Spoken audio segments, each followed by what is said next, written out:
প্রিয় দর্শক, আমরা ভেনেজুয়েলার নাম শুনেছি, যেটি ল্যাটিন আমেরিকার একটি দেশ।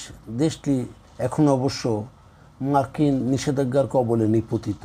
আজ সেখানকার এক কিয়ামতের টাওয়ারের গল্প শোনাব। কিয়ামতের টাওয়ার কীভাবে পরিত্যক্ত আকাশচুম্বী টাওয়ার অফ ডেভিড বিশ্বের সবচেয়ে উঁচু স্লাম হয়ে উঠেছে, সেটি প্রাক্তন কোণের দ্বারা শাসিত হয়েছিল, যারা হেলিপ্যাড থেকে প্রতিদ্বন্দ্বীদের ছুঁড়ে মারতেন।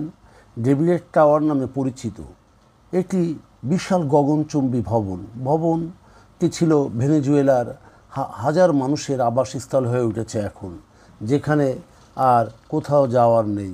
কিন্তু সরকার কর্তৃক অসমাপ্ত এবং পরিত্যক্ত অবস্থায় এটি একটি দৈত্যকার উলম্ব বস্তিতে পরিণত হয়, যা একজন নৃশংস প্রাক্তন দোষী দ্বারা শাসিত হয়।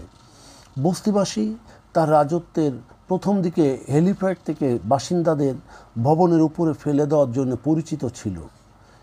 এটি একটি শহরের মধ্যে শহর হয়ে উঠেছে, যার নিজস্ব প্রবাহিত জল, বিদ্যুৎ, দোকান, নিরাপত্তা প্রহরী, এমনকি বৈদ্যুতিক তারকাটার বেড়াও রয়েছে।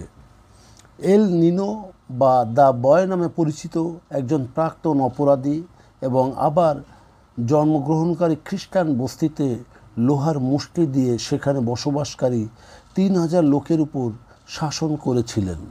অত্যাচারী, এমনকি তার রাজত্বের প্রথম দিকে তার যে কোনো প্রতিদ্বন্দ্বীদের কেটে মেরে টাওয়ারের ছাদ থেকে নিচে ফেলে দিতেও পরিচিত ছিল। কারাকাস টাওয়ার এবং স্লামডগ রাজা এত কুখ্যাত ছিল যে তারা ডিস্টোপিয়ান ইউএস থ্রিলার সিরিজের হোমল্যান্ডেও প্রদর্শিত হয়েছিল। ড্যামিয়ান লুইসের মতো এডিকে কলম্বিয়ার মাদক চোরাকারবারীরা গুলি করে টাওয়ারে নিয়ে যায়, যেখানে তাকে এল নিনো ধরে রাখে এবং হেরোইন আসক্ত হয়ে পড়ে। এটি 1990 সালের দিকে শুরু হয়েছিল, যা 45 তলা বিশেষ ছিল, যা ছিল শহরের উপকণ্ঠে। 1993 সালে এটির মূল বিনিয়োগকারী মারা গেলে সরকার ভবনটির নিয়ন্ত্রণে নেয়, কিন্তু সম্পূর্ণ করতে ব্যর্থ হয়। কমপ্লেক্সটি তৈরি করা 6টি ভবনে লিফট, বিদ্যুৎ, প্রবাহিত জল, বারান্দার রেলিং, জানালা, এমনকি দেয়ালও ছিল না। 1998 সালে ভেনেজুয়েলার রাষ্ট্রপতি হুগো চ্যাভেজ দরিদ্রদের মাঝে খালি ভবনটি দখল করতে এবং এটিকে তাদের নিজস্ব ভবন হিসেবে বা বাসা হিসেবে দাবি করতে উৎসাহিত করেছিলেন। প্রতি তলায় 50 পরিবার থাকতে পারে। সম্ভবত এটি বিশ্বের সবচেয়ে উঁচু বস্তি।